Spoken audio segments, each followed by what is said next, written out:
Okay, before this podcast starts, I need to just quickly say something. So, right when we were filming this episode, Charlie Kirk had been shot in Utah. At the time, we didn't know whether or not he was still alive, and you'll see near the end of the episode, we found out that he had in fact died. We did talk about it, we reacted to it live, and it's a terrible thing, and it should not have happened, and that's the bottom line. And we'll be getting a lot more in depth next week into the reactions that this is going to cause, the further radicalization that this will bring about, as well as some of the very disturbing incidents of people celebrating a brutal murder like this. So it's a terrifying act of political violence, and it is not acceptable. And we'll be getting a lot more in depth into this next week. I also want to say before I lead into the episode here that we didn't know this at the time, but Ryder's video was not going for the first 40 minutes of this episode. So I'm sorry about that,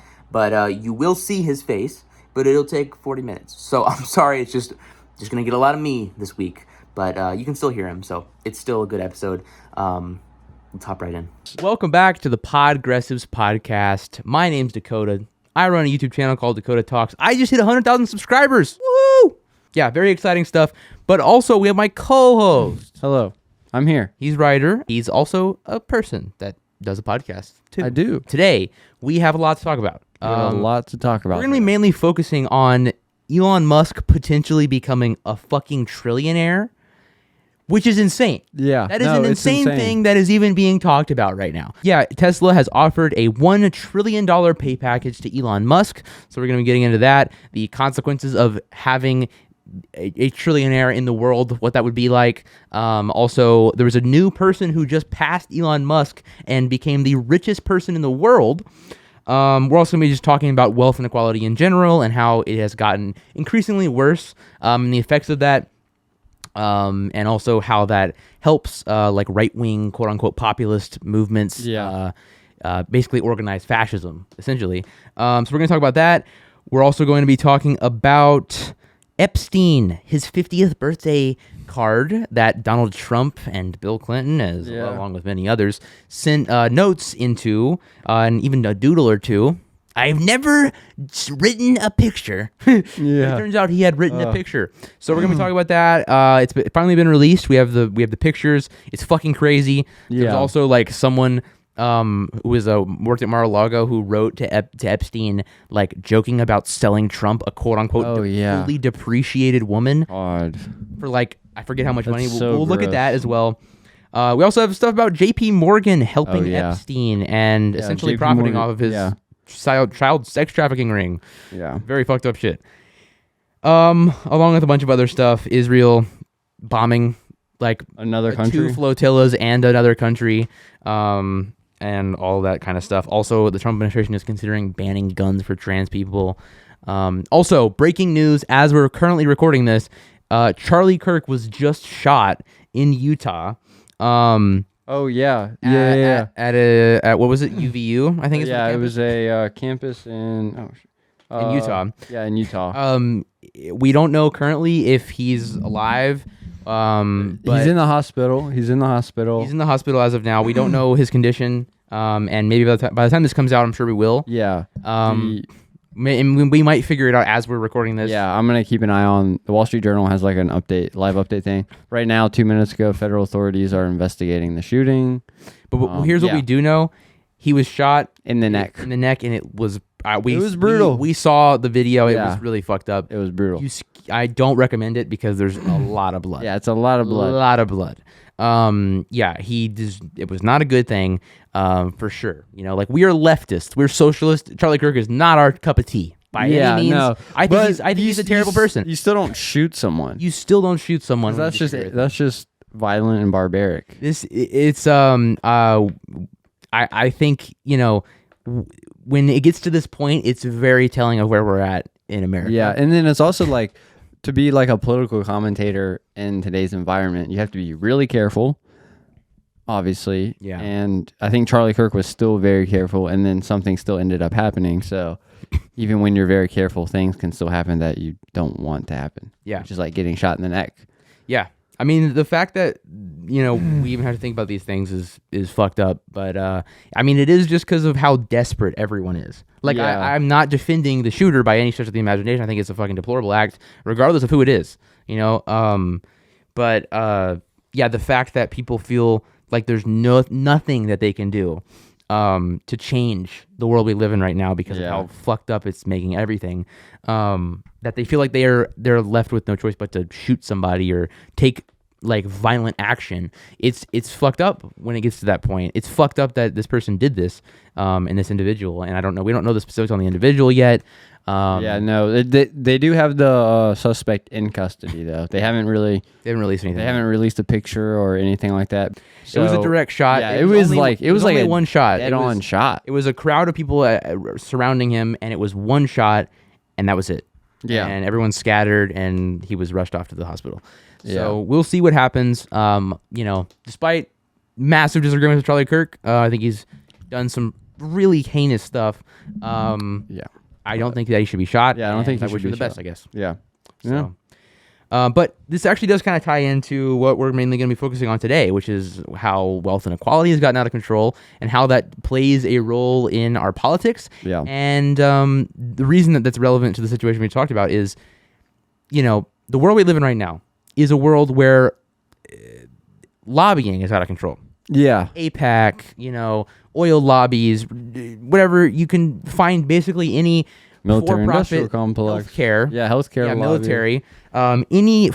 Everything is run for profit in our country. Everything. Yeah. Even healthcare. Fucking healthcare is run for profit. That's fucking crazy.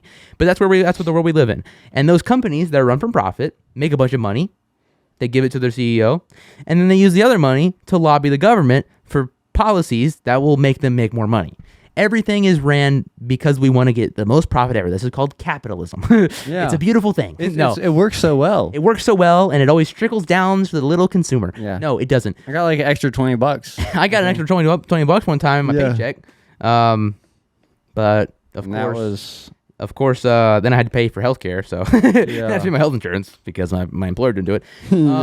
No, so it's the point is that corporations and billionaires and millionaires have an outsized control in our politics today, right? Like Elon Musk can donate literally millions, if not billions of dollars to a Supreme Court campaign or to Donald Trump's campaign and get people elected. And corporations like APAC can go and donate millions and millions and millions of dollars to literally almost every single member of Congress. Yeah, like essentially paying them to be pro-genocide. 98% of Congress is paid by APAC. Literally. So that is crazy. That by itself, like, we have a world where corporations and billionaires and the rich can control politics almost entirely. Yeah. No politician, even Kamala Harris or Joe Biden, they are 100%, I would say, ideologically closer to me, like they are doing better, but they are not doing enough. Yeah, no.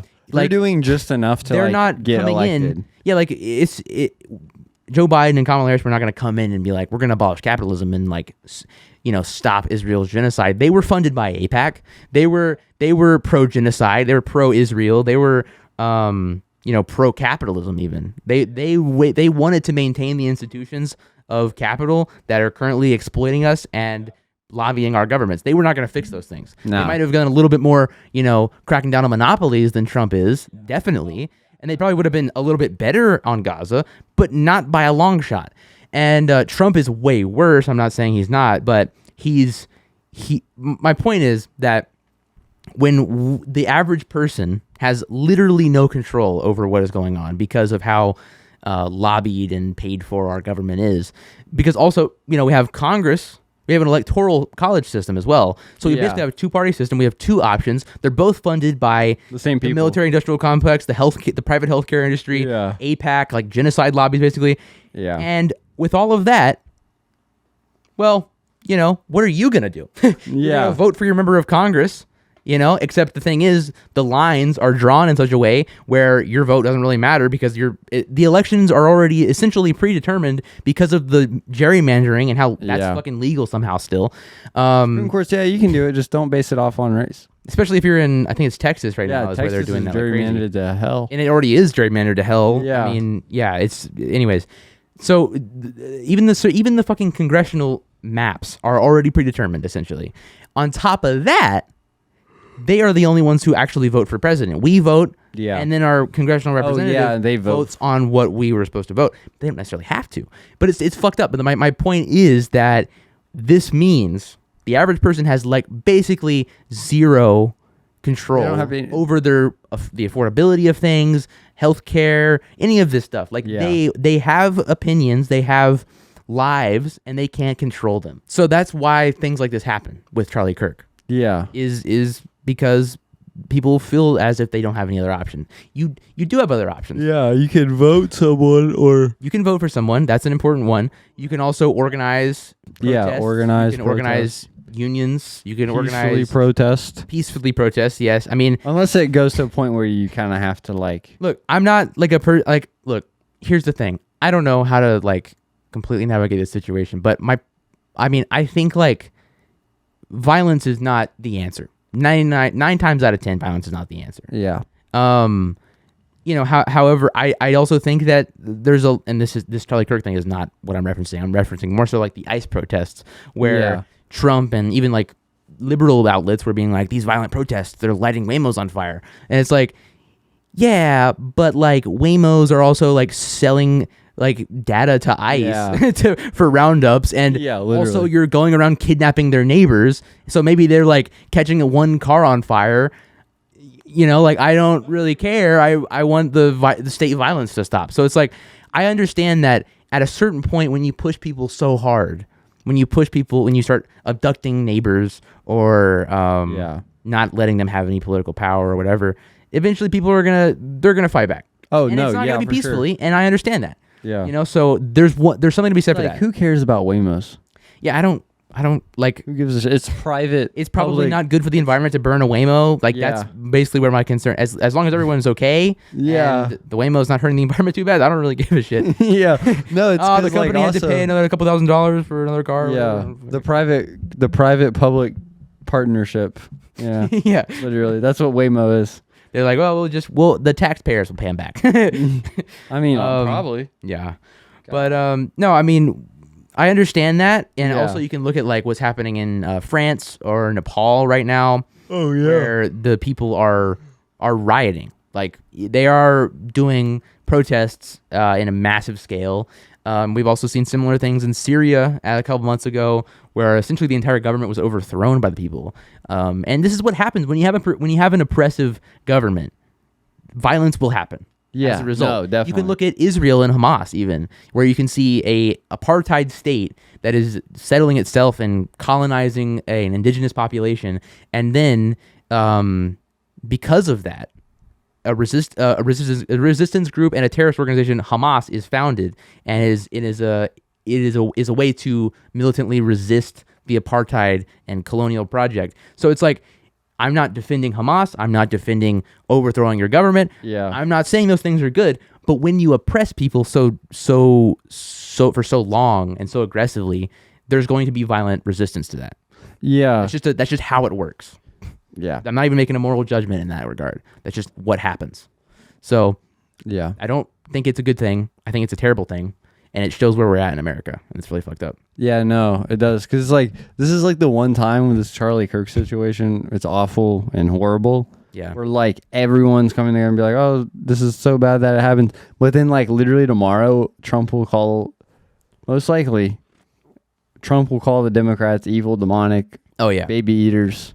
I mean, Hamas lovers, whatever. He'll just like, say that, and then people will look at that and be like, oh, so they are, and we need to maybe do something about that. We were watching Hassan Piker. He was streaming. He was talking about the situation, and something that he said that I think that stuck out to me was he said like, fucking Donald Trump sent in the National Guard to Washington D.C.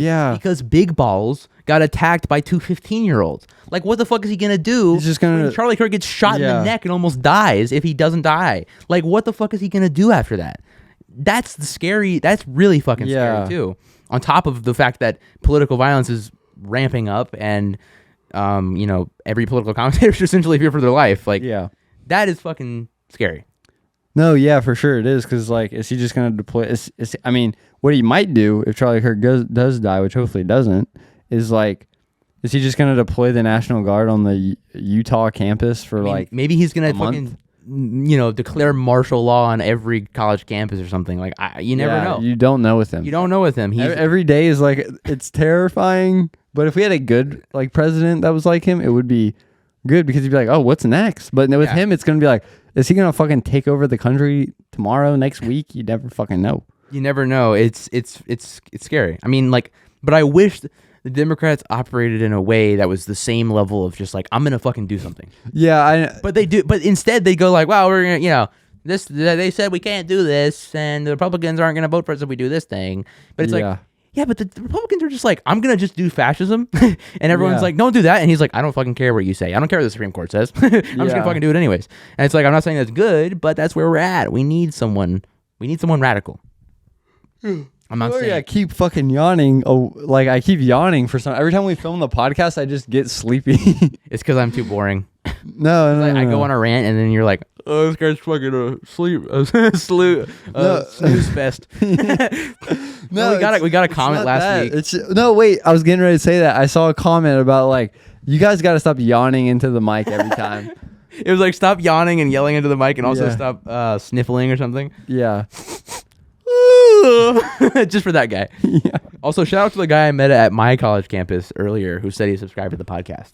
Shout out to that guy. I don't remember his name. I didn't ask. I probably should have done that. But shout out to the man. He's the guy. He's the guy. He's the goat. So, okay, let's talk about this. This is very related to what we were just talking about. Yeah. Wealth inequality and all these things. Tesla has offered a $1 trillion pay package to Elon Musk. Like, why? Yes, Elon Musk. I mean, there are like, I will say this, I feel better now that it's like, there's requirements that he probably won't be able to meet because Tesla's kind of like unpopular. Yeah. It's kind of fading. Like sales are down like more than half in Europe. I think in China, it's not even close anymore because of like the Chinese state-owned like BYD company, EV company. And I mean, those cars are crazy. I mean, I saw the video when iShowSpeed went to China. Yeah. He was displaying like the EV cars that they had. Yeah, they have some cool ones. It's like floating. Yeah. Literally, there's one mode you can put it in. I don't even know which one it is, but it's like, it does like a dance or something. I don't know. The car dances around or something. It's crazy. No, they have some cool stuff. And then it's like, I heard that they're working on this one, like, I don't even know. It's a crazy new EV. It's like something we don't even have. And also, the EVs now can charge up as fast as you can fill up your car. Yeah. I've heard about that. So it's like, I mean, Tesla's not, it still takes, I assume, I mean, I haven't really heard any like innovation on the charging time going down, which I think that's a big hurdle for Tesla is they just need to get the charging time down.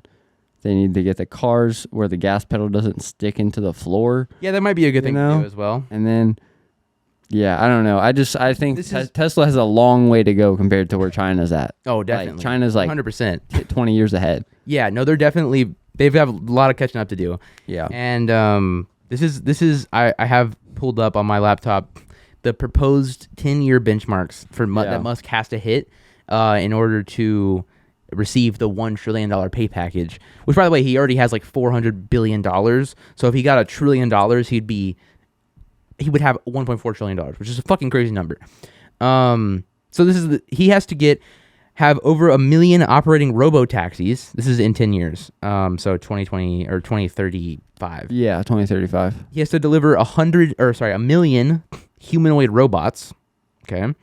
He also has to boost the company's value from 1.1 trillion to 8.5 trillion. So he has to 8 times essentially the entire company's value. I don't think that's going to... And deliver all these robo-taxis and humanoid robots. So it's very possible that it doesn't happen. Yeah, hopefully it doesn't happen. I was going to say, like, I'm confident now because when I saw that, I was like, shit, so they're just going to give him, like, the whole company's value and he's just going to, like, put it into the stock to where, boost the stock value of the company. But, like, Elon Musk has been, like, just over-promising for years and years and years. I swear in 2020 he was like, we're going to have humanoid robots or something. No, he's been saying we're going to have robo-taxis for, like, 10 years probably. Yeah, as long as as long as I've been following what he's been doing. Yeah. It's just crazy. It's very possible that he might not be able to hit those requirements. Yeah. But regardless, the idea that it's being offered to him at all, it's crazy. Is fucking crazy. Because like wealth inequality in America is at a level of which we've never seen before. There are multiple people with hundreds of billions of dollars, and literally them by themselves own a overwhelming majority of the entire stock market. Yeah. And on top of that, they own, I believe I saw something recently, I can't remember the exact numbers, but it was like Elon Musk himself right now, before his $1 trillion pay package, owns like the same amount of money in the terms of the total money in America as like the bottom 30 or 40% of Americans. That's crazy. That's crazy combined. And I have a couple stats here that I want to pull up on my laptop and I'll read out. Okay. This is how much, this is also in 2024. This was July of 2024. This is like over a year ago. Wow. This was July 2025, so this was a couple months ago. So it's actually pretty up to date. So the average American's income was $43,313 in 2023. Elon Musk, on the other hand, has earned about $147 billion in the last year. That's 3,393,900 times more money than the average American. That's a yearly income. That's crazy. On top of that, it says here, it's hard to wrap your head around that kind of figure. You know how a $1 bill feels inconsequential? And by the way, this is from AOL.com. But wow. I didn't even know that was where it was from. But yeah, it's a very good display of this. You know how a $1 bill feels inconsequential? For Elon Musk, that's equivalent to $3.4 million, essentially. Imagine like $3 million being like disposable income. I mean, here's the thing. That would be insane. That's not even like disposable income. That's having $1. You know when you get change? Yeah. That's like $2 million to him. That's what it feels like. Can you imagine? That's crazy. Literally, like a life-changing amount of money. I mean, even for him, imagine you have $400 billion and $100 million gets added to your bank account. It's a fucking decimal, if that. Yeah. It's like it is a point. It is a tenth. It's a tenth. Like it is. You don't even fucking notice it. Yeah. You know, like if you have $100 in your bank account, and then 20 cents gets added, you're not even really thinking about it. That is what $200 million would look like to Elon Musk. That's crazy. That's a fucking crazy stat. Yeah. Not $200 million is equivalent to his bank account. To Yeah. But my point is like, yeah. I mean that's accurate. So Musk earns about. Okay. So the average American earns $28.8 per hour, right? Musk, $28.82 per hour. Okay. And Musk earns $70 million an hour. That's fucking insane. He earns about $19,631 a second. The average American has to work nearly 5.5 months to earn that much. And he does it in a second. Most Americans spend $11 to $30 to dine out in 2024. Say the average is $25 per person this year. That's equivalent to Musk buying Chipotle Mexican Grill and Texas Roadhouse at their current market capitalizations. That's saying if he wanted, what it feels like for us to go out and buy a $25 meal is what it would be like to him to buy Chipotle and Texas Roadhouse. What the fuck? With enough money left to to treat the entire population of New York and California to dinner.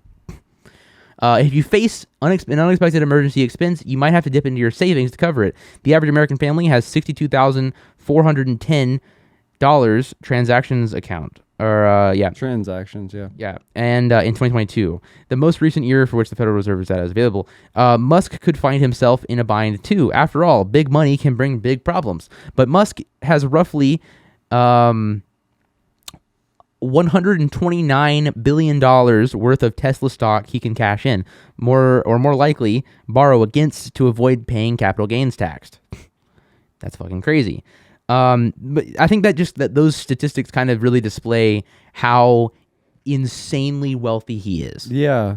Like if he can feed the whole population, like buy 2 restaurant chains and pay for the whole population of New York City's meals, California meals, that's crazy. That's too much. That's too much. We've seen them do this with Twitter, where he was like, Twitter's woke. I'm going to buy Twitter. I can't do Elon. Twitter's woke. I can't do Elon. Twitter's wait, no. It's No. What is his voice? He did like- the chainsaw thing, and he did like dark MAGA. Yeah, dark MAGA comedy is illegal. Yeah. I bought Twitter because it's woke. I don't know. I can't do God. Elon Musk. He's a hard accident. But He's a hard accident. hard accent. Sorry. Oh my gosh. But no. So Elon Musk already has an insane amount of wealth. Yeah, no, An he does. insane amount of wealth. On top of that, someone else just beat him. Oh, Larry yeah. Ellison. Larry. He is the CEO Oracle. of what's it called?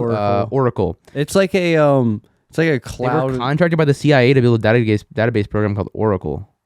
Yeah, it's just a thing that like Software it's just, development. like, software development and like cloud computing, I think. He now has topped Elon Musk's $385 billion with $393 billion is how much this guy has now. Crazy. But It's insane. can you imagine? That's how crazy it is right now.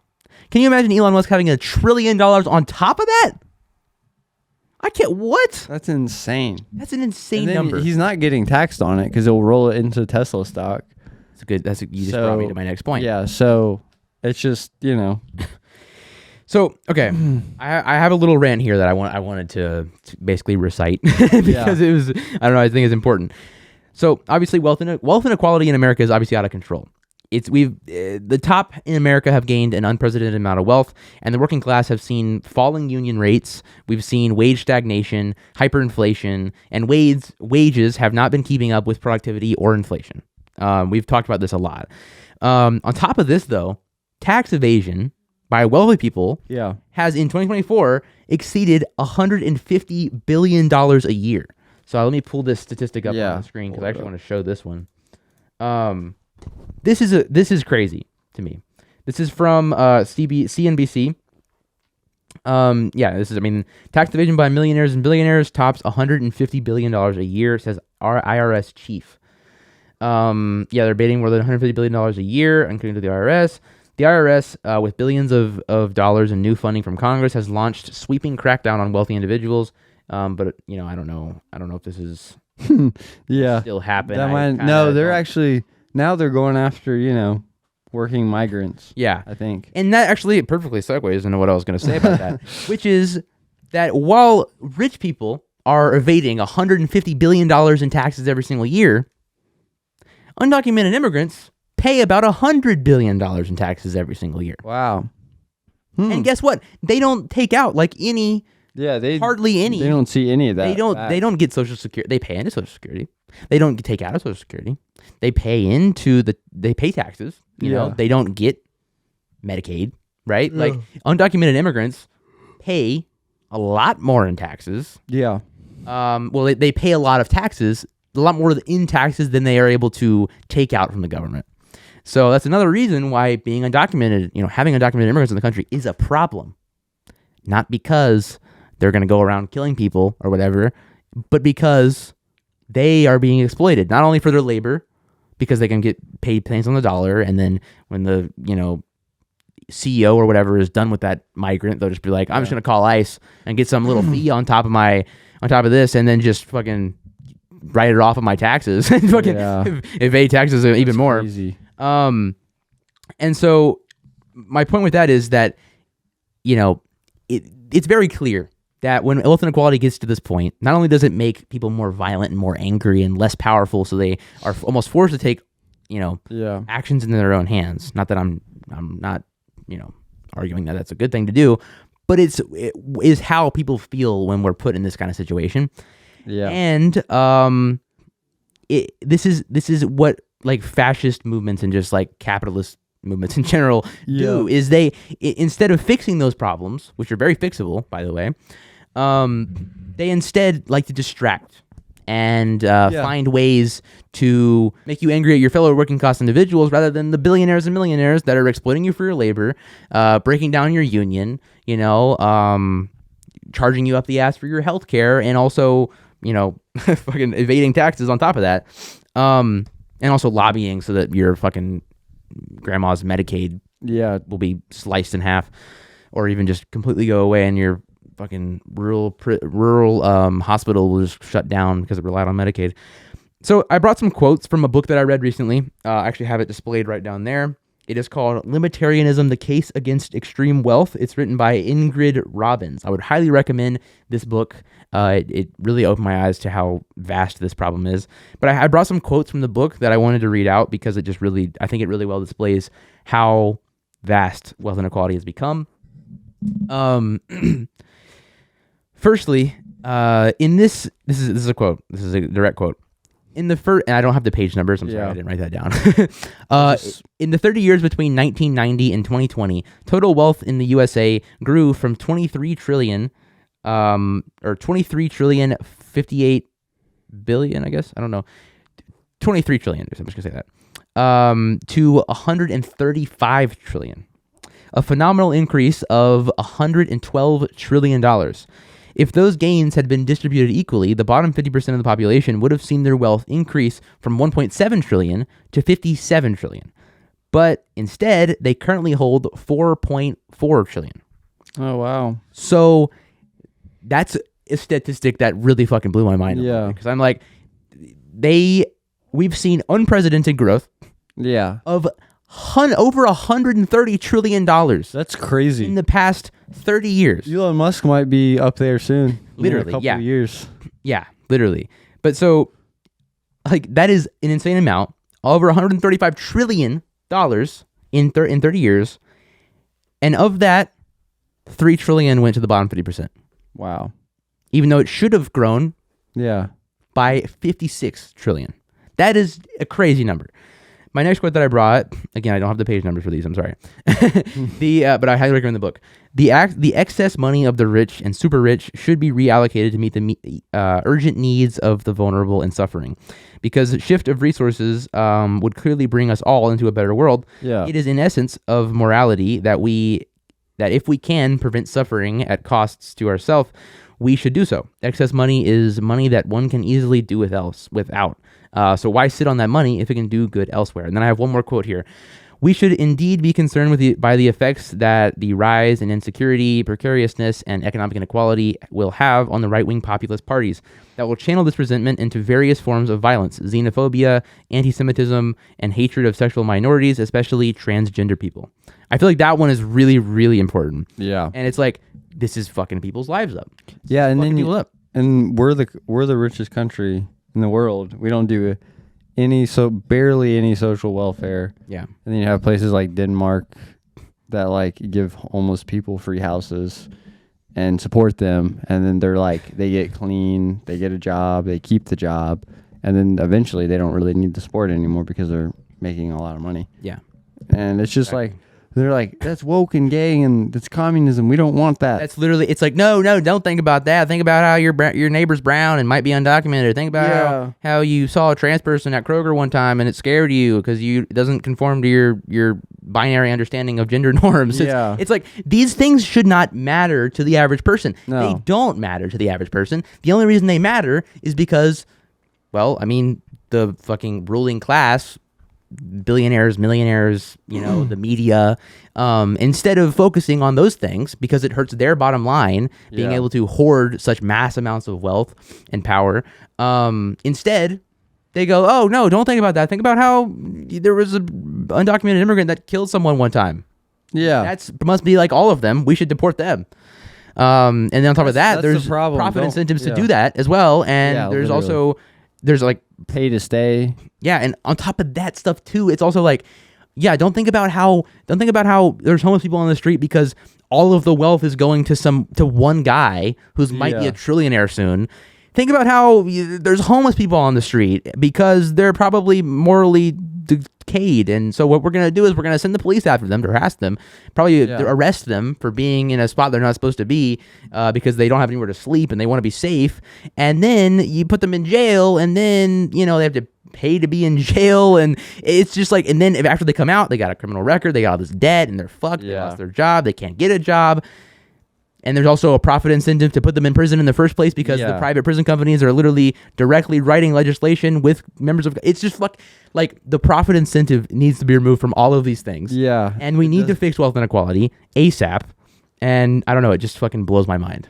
Yeah, no, I mean, the going back to the prisons and stuff, that reminds me, I've already told you this, but I'm reading this book right now about like how incarceration, mostly with like the poor, the working poor, people below the poverty line who are working, they get a ticket and then they're like, oh, I can't really pay the ticket in court. And then the court's like, well, you got to go to jail for like 30 days or whatever. And then they're just like, okay, so I did my time. And then they think they're fine until they have to show up to court again. And then they're like, oh, yeah, by the way, you owe us like $30,000. And then it's like all these tiny little fees for like security in the courtroom, the judge fee, some other person in the courtroom like taking notes. I forgot what they're called, but those people, you pay like a $5 fee for that. You pay a $7 fee for this, and this. Next thing you know, you're like $30,000 plus in debt just from like being punished for like maybe going like over the speed limit. Yeah. And then the officer's like snooping around when he's not supposed to be snooping around. Yeah. You know, it's crazy. It's just genuinely insane. Yeah. We have a very broken like system in this country. No, we do. We like, really do. And it kind of opened my eyes up a little bit when I'm reading. I was like, what the fuck what's happening in this book? It's also, those things happen. They make people's lives materially worse. Yeah, no, they do. So there's wealth inequality. And instead of addressing those concerns, people like Trump will address those concerns by saying, hey, your groceries are expensive and your job isn't paying enough and shit sucks. You can't afford anything. Yeah. You have to work all the time. Your life sucks. And I want to help you. Here's how I'm going to help you. I'm going to get rid of trans people and immigrants. And it's like, that's not going to fix anything. It's just a like fascist way of like channeling all of that onto essentially minorities that are misunderstood or stereotyped essentially. And on top of that, the reason that the Democrats are so like essentially bad at this is because they don't do the bad fascist part where they go, hey, it's probably the trans people. They go, everything's great. They go, your life is actually great, remember? And it's like, no, it's not. You're supposed to fix it, and you're not doing anything about it. We need to do something about it. And that's where they lose all the time. Yeah, and I'll say this about the court fees and stuff, like all the fucking security fees and whatever fees. It's because when cities don't raise their taxes and they just keep them flatlined the same, they have to just charge all these BS fees in court because that's how they raise money. Right. Pretty much. Most cities, that's how they raise money. They do it through the court system where even though the people that they're doing it to are living below the poverty line and they're barely getting by and all this other shit. It's fucked. Yeah, no, it's fucked. It's just like, a shit show. Yeah. I mean, it's terrible. I mean, and if you're wondering like, okay, you're telling us how terrible everything is, how do we fix it? Well, I mean, one thing we could do is we could bring back the high marginal income tax rate of what we had it as before the Reagan administration, which was upward of, I believe, 80 to 90%. Yeah, it was like 90 on the dollar over. I believe at the time it was $400,000. So if you made over $400,000 a year, every dollar after that would be taxed at 99 cents or something like that on the dollar, or 80% on the dollar. And so essentially, it would stamp out any sort of vast wealth inequality because here's like, and I'm not saying that $400,000 would be the limit today. Obviously, it's 40 years later, so things would be different now. Yeah. But why do you why would you need okay, this is another thing. Wealth inequality gets to a point where your life does not materially improve. What happens is you just hoard more and more and more and more and more wealth, which gives you way too much power over the political system and over people and everything. At a certain point, when you have $10 billion in your bank account, what pleasure do you get? Like, what material improvement in your life do you receive when you have $400 billion compared to $10 billion? You can buy 50 islands instead of 10 islands. You can buy an entire government or 17 companies if you want. Like, those things are not materially improving your life. You're getting more and more things, but most of the time it's just going to do what Elon Musk does and just put it in like 18 companies and just fucking like move it around and fuck shit up basically. Yeah. It's like, and like buy one of his companies with his, I don't know, he did some weird shit a couple weeks ago where he bought like XAI with something else or something. It was really weird. So it's just like, at a certain point, your life is not getting any better. No, And it can't even get any better at It some can't point. get any better. And on top of that, the essence of you hoarding so much wealth is inherently harmful to other people, because it is money that other people do not have. It's Yeah. money that does not go to people and resources and programs that are needed to be funded. And so instead we have GoFundMe, charity, Yeah. things like that. And it's essentially like, hey, I need money. Can people band together and give me some money? But it's a broken system because it doesn't help everybody. Because But if you think about it, if we had all this stuff put together, we wouldn't need to GoFundMe or people digging into their own pockets while they're probably still barely getting by. Yeah. And I don't know. Wouldn't even really need charity. No, Because, yeah. I mean, the government should be doing the things that charity does today. Yeah. We shouldn't even need, because then it's like it'll be started by like some billionaire who's like, Yeah. hey, I'm gonna make a charity and give away a fraction of my wealth, and I did something good. It's like, yeah, but in a ideal world, your wealth that you're hoarding, that you're sitting onto and fucking shit up with, and probably destroying the environment. That's a whole other section of this. Wealth Yeah. inequality destroys the environment as well as capitalism. And instead, now you're giving a fraction of that to some personally important cause to you, when it could have been democratically allocated by the people. Yeah, no. So- like Bill Gates Yeah. with his Gates Foundation or whatever, when he dies, he'll be all of his wealth, I think, will be going to that. I think he said 99% of it or something. Yeah. So I don't know what the other 1%, probably like his family or something. yeah, probably his kids. That's a whole nother part of this conversation as well, Yeah. which is the idea of meritocracy, or, when you're wealthy, you're inherently worthy of having the wealth. And a lot of times you're a Nepo baby, a lot of times it's inherited. And if you want to make the case that Elon Musk works like 70,000 or 700,000 times harder than the guy working in a fucking coal mine or something, I wouldn't agree with you. But, in some instances, you can say, oh, this person built their wealth from nothing. Yeah. Most instances, it's from a long yeah. line of wealthy people that passed on wealth. Yeah, Elon Musk's dad was he owned a gem mine in South Africa during Exactly. the apartheid. Exactly. Like, So it just doesn't. it's not, Yeah. you can't say that if someone inherits $1 billion to their name, that they're not worthy of $1 billion. Yeah, no. If you want to make the case that someone who has that wealth is The their hell? wealth, it's Wait, not. Hold on. What, Charlie We Kirk? got an update. So here's why Kevin on Instagram posted: Okay. person arrested by police after Charlie Kirk shooting was an elderly man. Fox Oh. News is reporting that a person arrested by police in Utah after Charlie Kirk was shot was an elderly man who appeared to be in his 60s. It's unclear if he was the alleged shooter.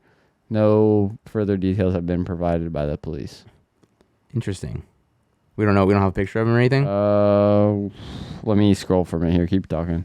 Let me just. Anyways, yeah, the point is with all that is wealth inequality is out of control. We don't need trillionaires, and it's fucking ridiculous to even pass around that idea. We need to democratically allocate the wealth inequality that we have. We need to fix that. We need to set a wealth cap and increase the high marginal income tax. Because again, the working class person should not be scared of an increase in taxes in a perfect world. Because I'm talking about a progressive marginal income tax system. I'm not talking about raising your taxes. If you make $40,000 a year, your taxes should not be higher. Your taxes should be maybe even lower. But we should raise taxes on the wealthiest people in the world. And I would honestly, personally, I think we should probably have a cap of somewhere around $1 billion. You don't need more than $1 billion. Come on now. Even if we did $10 billion or $50 billion, that is a vast improvement to where we are right now. So I think we should have a wealth cap where if you want to stay in this country, you have to essentially have under a certain amount of money, and anything after that is the government's. That's my perspective. I also think we should probably entirely, remove.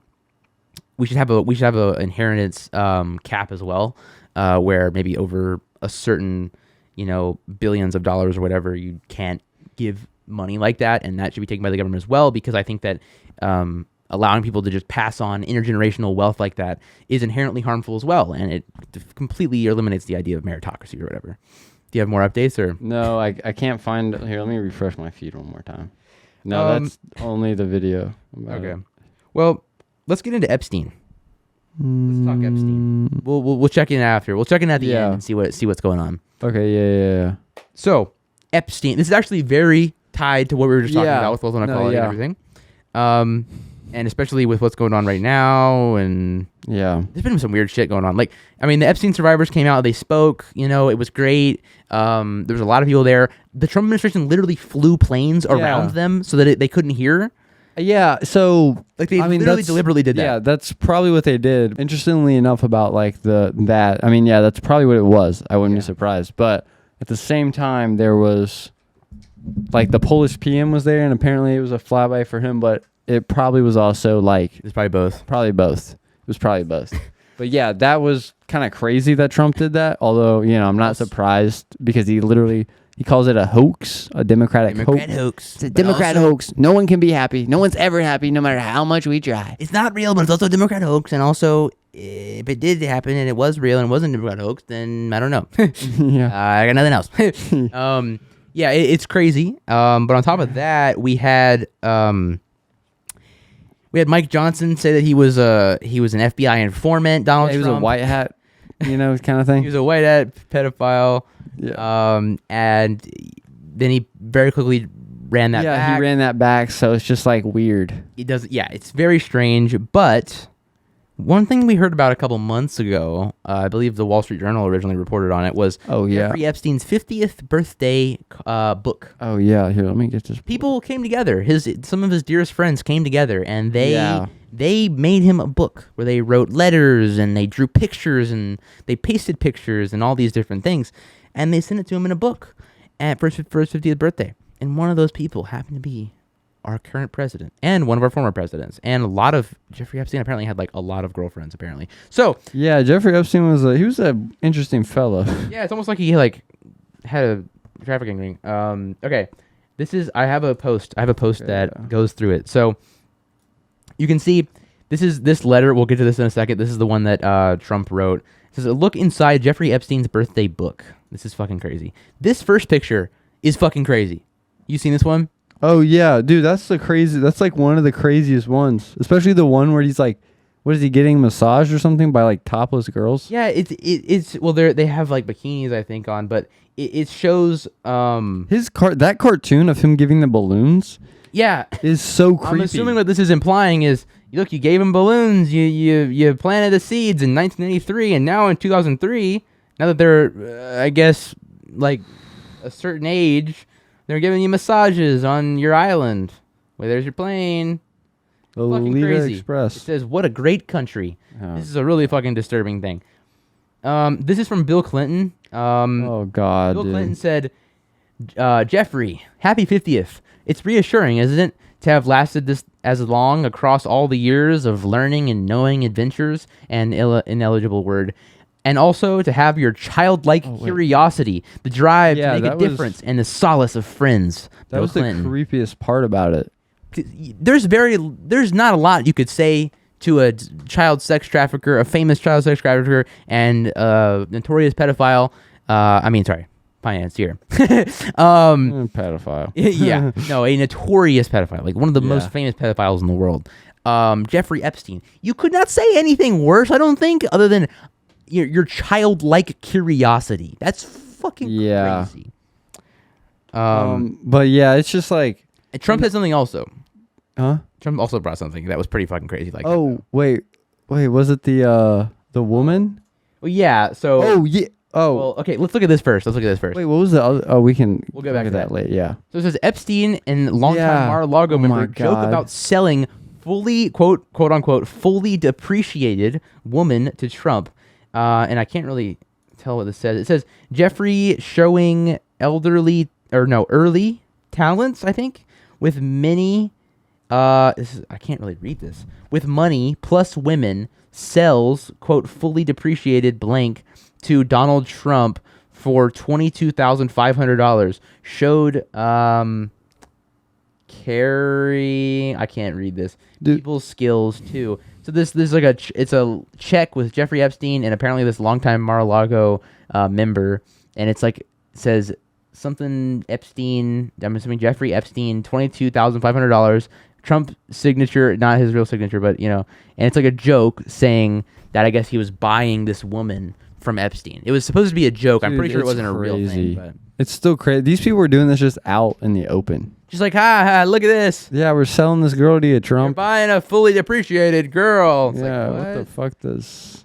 And then okay, so this is really fucking weird. By the way, there's a children's section to this book, of children that wrote to him in this book, and drew him pictures. So this is a picture of, I guess, a drawing that some child, I don't know what child, wrote to Epstein.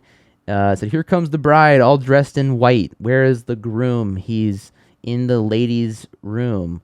What is his reminder to work on his binder?" I can't really read. Might be Maxwell. Yeah. Ugh, She's fucking a whole other thing. it's gross. This is from one of Epstein's girlfriends. I'm not going to read through all this, but... Oh, she put an ass pic in put it. an aspic in there. This is from one of his assistants. She put bikini pictures also. Jeffrey had... Jeffrey, she made like an anagram for Jeffrey. Jeffrey, oh Jeffrey, everyone loves you so much. Fun in the sun, fun just for fun. Remember, don't forget me soon. Epstein, you rock. You are the best. And then she said this, and yeah. Alan Dershowitz said, Oh, God. "Dear He's like, I Jeffrey," kept my underwear on. he said, "Dear Jeffrey, as a birthday gift to you, I managed to obtain an early version of the Vanity Unfair article. I talked them into changing the focus from you to Bill Clinton. As you will see from the enclosed excerpt, happy birthday and best regards." And it's a like Vanity Unfair Bro, that's crazy. thing. I guess it's like some mock. I don't know. From the children's section of the book, I don't even want to know what this is. Yeah. It's pictures of a child playing the piano. Very disturbing. From one of his assistants. Before Jeffrey, I was 22 years old, divorcee, working as a hostess in a hotel restaurant. And then they sent multiple different pictures. One of which has a guy walking with a girl and his hand is Ugh, down her God. pants. Is that Jeffrey Epstein? I don't know what this is. I don't know where. Yeah, we don't know. There's pictures of the assistant in this one. Also, apparently, there's a Trump mention here. It says, "I have met Prince Andrew, President Clinton, Sultan Brunei, Donald Trump, and then a bunch of other names that are on this list as well." Probably like Adhu Barak and Probably Benjamin Kevin Netanyahu. Spacey, Michael Jackson. What the hell? I mean, honestly, Michael Jackson. listen, yeah. I'm not gonna be surprised if like Michael Jackson like I don't know if comes he's. up. I don't know if he's affiliated or not, but I mean, I know he had a similar kind of. there wasn't he diddling kids. Pretty sure. Yeah, pretty sure he was. So and it was around the same time. Probably. Yeah, I think, well, Jeffrey Epstein, he lasted a little longer. Oh yeah, that's Because true. Epstein died. I mean, not Epstein. Michael Jackson died, I think, in like 2009 or something. Oh okay. Was it 2009? It was a little bit after I was born, I remember. Okay, and then someone else sent Epstein, it says, "Jeffrey, I have agonized long and hard about what to write for your birthday. One version was a highly philosophical take on personal perception. I'll spare you the tortured prose, but I got the gist that the way we see, what the hell? The way we see spare you the tortured. Oh wait, the way we see the world depends on our experiences, how we parse things. You're one of the. I'm sorry, the formatting on this is throwing me off. Yeah. I'm not gonna read this whole thing, but this It's from a person- former chief technology officer at Microsoft. Yeah, and they sent also a bunch of pictures of animals having sex for some reason. Fuck. Jeffrey. Jeffrey like a There's another thing from one of Jeffrey's girlfriends, and at the very end she says, "P.S. I do not share," Oof. saying she's not gonna send a nude, I guess, like the Yeah. other ones did. Another one of Jeffrey Epstein's girlfriends. God damn, Jeffrey Epstein was He had a lot of girlfriends. yeah, he had too many. I don't even know. You can look at this. It's the P.S. I know from the phone exchange some years back you like my bra, so Jeffrey Which word out of this text do you not understand? I don't know. Anyways, yeah. And then this is from a childhood friend in Brooklyn. We picked up girls on the beach, went out on a boat. I tell them with knife in my hand to take suits off, but Warren tells don't worry. His name is JN. He's just joking. He'll live at so and so. I tell you, Mark, to throw him into the water. What the fuck? I had not read that yet. That's crazy. We picked up girls on boats and had knives and what the fuck? That's insane. Okay, I didn't see that one yet. There's more, by the way. From a friend who worked closely with British media mogul Robert Maxwell, the father of Ghislaine Maxwell. The teenage daughter is Ghislaine Maxwell. Pretty fucked up crazy as well. From the former dean of faculty of arts and sciences at Harvard University. From the Leslie Wexner, the former CEO of Victoria's Secret. From a childhood friend in Brooklyn. We're gonna talk about how they like got knives and like forced girls to take off their clothes. Ugh, I don't even. That's crazy. Know. It says I would bring her. Jeff would call the house Robbie's wife. What? I think so. Plus say the rabbi's wife. Plus say this is blank's father. I would bring her up to your mother's house and make her take off her top so we could touch her boobs. What the fuck? Dude, what the hell? Her plus blank would play together with toys. What the fuck? It's very, that's crazy. Obviously, we know Jeffrey Epstein is a fucking degenerate, but like, it is crazy how every single person the rabbi's wife. What the fuck? Every single person in this book is having the most sexually charged thing to him. Like, it is just crazy how much of a fucking pervert this guy was. Yeah. And then this is from another one of Jeffrey Epstein's girlfriends. God damn. And then this is the contents where it shows different things. More content. Where is the Trump one? It should be in here somewhere. I think it was at the beginning. Was it? Yeah. Well, it doesn't show the whole thing. I wanted to show the whole thing. Here, I'll look it up real quick. Trump Epstein birthday card. But I mean, yeah. So we've known about this letter for a while, but we just finally got it. So here it is. This is the drawing of a woman.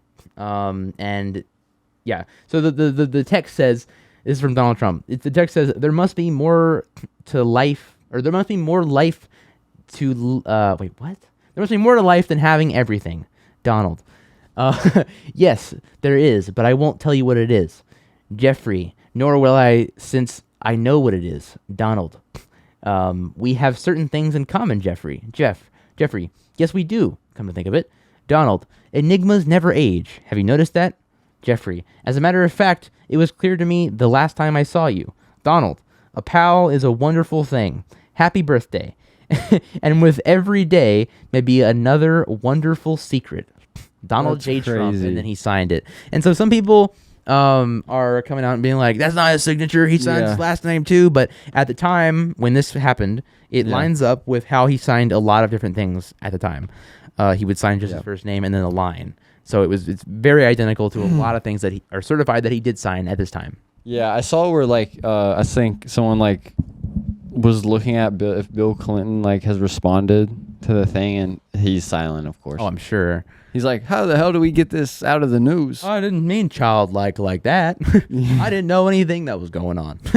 Yeah, that's why I was getting a back massage by like one of Jeffrey Epstein's girls. Yeah. Literally, you know that picture? Yeah. He's like sitting in a chair somewhere, and she's just like, massaging him. I'm like, oh God. Well, we had more stuff to get to, but we are already at an hour. Oh shit, yeah. So let's just speed run the last couple things that we got here. Okay. Wait, Well, okay. I mean, you wanna? Maybe we skip the JP Morgan thing. Yeah. What's worth knowing about that though is just So I'll just tell it because it's so. JP Morgan enabled Jeffrey Epstein by ignoring all the red flags. There was like, by the time I think 2004, the compliance and anti-money laundering departments red flagged them 4,700 times. which is crazy. He had because he was moving around a bunch of cash. Yeah, in very he was suspicious ways. Yeah, he was like withdrawing like tons of cash. I think his accounts peaked in the J.P. Morgan account at least of like $300 million, probably more, but that's just what I saw. And also, he was a very useful client because he was introducing people like I don't know, Ehud Barak, Benjamin Benjamin Netanyahu, both prime ministers of Israel, and then and also a lot of other powerful people. and a lot of CEOs other and powerful stuff. people. He also had accounts with Deutsche Bank, which is the German bank. I thought, isn't that, or yeah, after because eventually they did take him, I believe it was maybe after he was charged. I can't remember. Anyways, the point is, JP Morgan knew something was up. Yeah, they knew something was up, and then they were profiting off of Yeah. his Oh no. business, Yeah, they were making money. so they decided to ignore it, and they essentially allowed him to. It is. I saw something earlier today about this, how the amount of money that he was moving back and forth to different accounts and sending different places was consistent with what we know he was using for like sex trafficking and stuff like that. Yeah. So it is most likely, I'm not making any concrete accusations, but it correlates the way he was using his money with JP Morgan to sex trafficking that he was for sure. participating in. Apparently, at one point, he was withdrawing $175,000 at one point, like Wow. at its peak, which is crazy. And just like there was a lot of internal stuff also, but then they were just like, oh, we're making money off this. Let's just keep doing it for a while. And then like I think after his second arrest for more sex trafficking allegations, they finally like pulled the plug on his account, but they still knew like in the maybe late 90s, early 2000s. Yeah. And also, when I believe they did have some kind of fine afterwards, but Oh yeah, they thing paid is, like- they paid a fraction of their $50 billion in profits in 2023 or 4. Yeah. Whenever they paid. it was like 1% or something, like less than 1% Yeah, it was of less like, than 1%. of their yearly profit. Because I watched a podcast or listening to a podcast yesterday where Rep Rokana was on the pod. Mhm. They were talking about like Epstein stuff, and yeah, it was like very minuscule. It was like 100 something million, Yeah. and that's like it was like 1% or less than 1% of their 50 billion profits. Crazy. So I actually met Rokana. oh yeah, that's right. You met Rokana, and then didn't you kind of press him? I kind of pressed him about at Like the time The when- Democrats not doing much or whatever. No, well, sort of. It was when there was at the time Elon Musk and Trump were having their whole falling out. Yeah, that's right. And Rokana came out and was like, we should adopt Elon Musk. Basically. No, wait. I think I forgot what the podcast I was listening to, but the podcast I was listening to, the guy actually was like, because apparently Rokana praised Doge, and apparently Rokana has known Elon Musk for like 20 years or something. And he was like, yeah, I know Elon. I kind of like what he did early on about like breaking the space monopoly up with like Boeing and Lockheed Martin, because apparently Boeing and Lockheed Martin were taking advantage of the government, being the only two government contractors, being like, Doubt it. you can't use a spaceship again after it's been in the space. And apparently, I guess with Elon's what's his space company, SpaceX, yeah. they SpaceX disproved that logic of just like using a spaceship one Okay. time, so you can use them multiple times. But still, like I don't know. And then like he praised Doge too, but I think that like now he says like I kind of regret that because what he was doing. I kind of was going off what his past like patterns were. I think Rokana, compared to a lot of other people in the Democratic Party, he is a fighter in a lot of ways. Yeah. Oh no, he seems like he's really good on this, especially this Epstein case. Yeah. Where him and Thomas Massie, who's a Republican, have rallied. They've got every single Democrat in Congress to vote in favor of releasing the Epstein files law. Yeah. On top of that, though, they also have to get a few Republicans, and so they've been working on that. Yeah. And he's been good about rallying that and like speaking on that. It's been cool, especially since I met him that one time. Yeah. But in terms of that one time, he's definitely still more like centrist, I would say. Yeah. I mean, he's definitely like Medicare go with for the tides. all. Yeah, go with the tides. He can go with the tides. He can see that Israel's incredibly unpopular, and even when I saw him, he was talking about it, like how but he still does the thing where it's like Netanyahu's extremist Yeah. government doing whatever, Yeah. things like that. He talks about, how money in politics is out of control, while also saying we should adopt Elon Musk into the party. So that was what I confronted him about, was I was like, how can those two things work together when you say that we need to get money out of politics, but you're also saying that we should let Elon Musk help us do that? Like, how would those two things work together? Yeah. And he kind of just said, we should use Elon Musk's existing capital to change things. But I'm like, yeah, but if Elon Musk is funding us, then like we're not going to do the things that we want to do. So it's like, I don't know. Yeah. I just kind of let him say that, but I was like, I don't know about that. Okay, dude, come on. I don't know about that. But Yeah. regardless, he's doing something, and I respect that. So. He's doing a lot more than finally heard from Chuck Schumer and Hakeem Jeffrey. Yeah. APAC Shakur, actually. Dude. Yeah, Apex Shakur. I loved that. Oh, dang. Okay, so another update. I just Charlie opened Kirk? Instagram up because I wanted to see what was happening. Apparently, the old man in custody was not the shooter. Oh, shit. Okay. So the gunman is still, like, at large. He's still on the loose? Yeah, he's still on the loose. Fuck, okay. How did they know that already? I don't know. I guess they interviewed him and they're like, yeah, this guy's not it. But that's just what it says on this Yeah. Instagram thing. Do we know if he's good yet? I don't know. I haven't Wait. seen anything. What the fuck? What? Trump wrote, according to CNN, what the fuck? Are you kidding me? What? Okay, Trump on Truth Social, he wrote, the great, even legendary Charlie Kirk is dead. This was 1 minute ago. Oh, shit. Charlie Kirk has died, according to Trump. I don't know. I want to wait. Oh, what the fuck? No one. Yeah, dude, I just saw No it. one understood the heart of the youth. Oh, in the wait, United hold on, States. hold on. What? Charlie Kirk has been confirmed dead by Fox News. I don't think Fox fuck. News would lie about Charlie Kirk dying. Oh my god. Wow. Well, we just got that news That's live. crazy. This was confirmed 1 minute ago by CNN. God, that is That's crazy. that is really fucked up. What the hell? Man. So, Charlie Kirk has died, according to Fox News and Trump. Of course, those are not my favorite sources, but I don't think they would. No, they lie wouldn't lie this. about Charlie Kirk. That's really fucked up.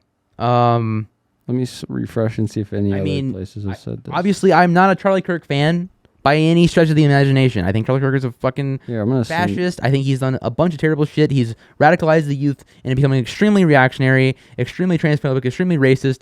But that doesn't justify killing the person. Yeah, dude, because Sky of political News. differences. Sky News 1 minute ago said right-wing American influencer Charlie Kirk dead after university shooting. Fuck, that is so fucked up. And the guy's still on the loose too. Wow. Yeah, I don't even know what to say. That's That's fucked up. insane. Well, Let's see. should we end there? Yeah, you want to end there? I think we should end there. Okay, yeah. We headlined the other stuff that needs to be known Yeah. at the beginning. So, well, I mean, rip Charlie Kirk. We do not condone political violence in any way, shape, or form.